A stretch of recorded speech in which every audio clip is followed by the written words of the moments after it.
This was footage from a video I began making of Spider-Man last year, and I never finished it because it wasn't what I thought would be a good video at the time. I remember just sitting in front of my computer looking at all my footage, not being able to cut something together I was happy with, and after a few weeks of doing not much at all, I scrapped the video to move on.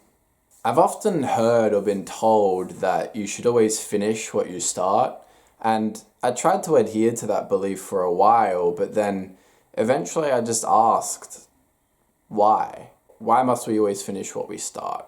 What is the cost? What do we have to gain from it? How do you even define finishing something?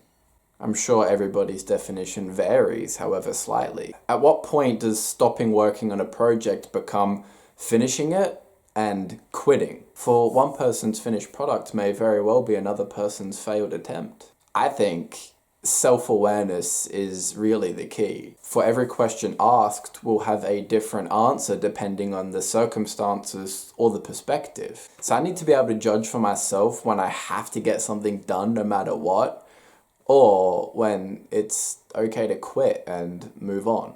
And I think as long as I'm able to take responsibility for my decision and accept whatever outcome comes my way, I'll be alright.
Regardless of whatever video I was making of Spider-Man at the time, I remember thinking that the paper model was amazing. Like, I thought it was my best work. He was made based off of the Civil War design, but I did change a few things actually. You can see I have the black stripes on the shoulders and the chest here just like the Civil War, as well as around the waist, kind of.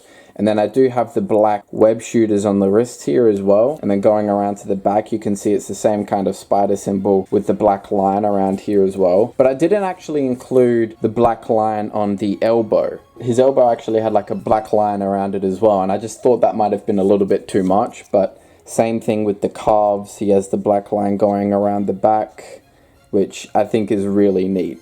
I really have grown to love the homecoming design of Spider-Man. Another thing I did change about the design besides removing the black armbands is the hands. See, his Civil War design just has entirely red gloves, but I decided to have the top of his gloves be red with the edge of his fingertips being blue, the inside of his hand being red on the palm but blue on the bottom of his fingers. I just thought that that looked a lot cooler when he was doing his web shooter finger poses as opposed to just having plain red gloves. I think my favorite part of the homecoming design is how he has like the black belt-like thing around the waist where he appears to keep spare web cartridges.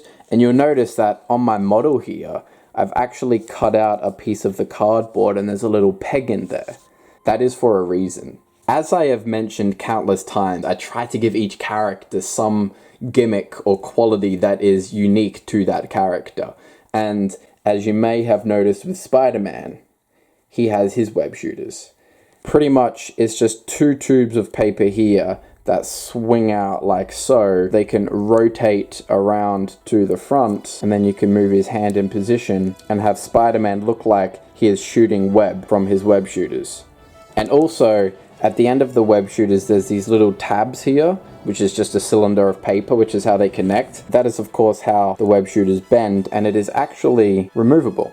And so you can have just one web. This web here is permanently attached at the web shooter, but so you can have just one very short web, or you can take the webs off of the other one and you can have an extra long web shooting from his wrist.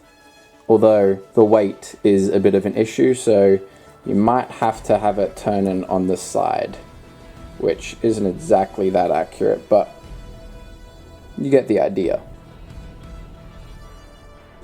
Of course, naturally, you can just slide them off if you don't want to have these webs always dangling from Spider-Man's arms. And the cylinder here is left a little bit bare, but what I was planning to do was to make like an extra little web shooter that doesn't have a piece of web attached to it to replace it with. And that web shooter, that spare web shooter, could be stored on the hip here. But if you didn't want to have to worry about removing the web all the time, you could simply just rotate it around to the back. And I actually made like a little slot here in his tricep where it sort of sits in nicely. So I can keep the webs on the Spider-Man model ready to go. The main problem is though, however, when you bend the elbow, they sort of come out. But oh well. And the other feature of the web shooters I wanted to have was being able to store them in the torso. See, the way I made his torso is I actually left holes within it. So these web shooters, you could take them off of his wrist and actually store them in his body. And so that way you would be able to have him actually storing the webs and them not be visible on the surface at all. And like I said, then I'd have the web shooters without the web effect part coming off of them sitting on here that can then move onto his wrist. The idea is you'd slide the web in here and they would sort of sit, and then the ring that would normally go around his wrist would slide over the peg I've left in his wrist here. And then Spider-Man can store the web effects in his actual body. But in reality, it's a very, very tight fit, and I'm kind of feel like I'm breaking and destroying the web shooter every single time I am doing this. And on top of that, it made his waist a little bit rounder than I would have liked to have done. His actual waist joint is, it's really crappy. It's really loose, and I think it could have been made stronger if I actually used all of this space devoted to the waist joint like I normally do on my models. I do actually plan to make another Spider-Man shortly though, and I'm hoping by the second time around, I'll be able to come up with something even better for the design of his web shooters that functions a lot better on his body as well.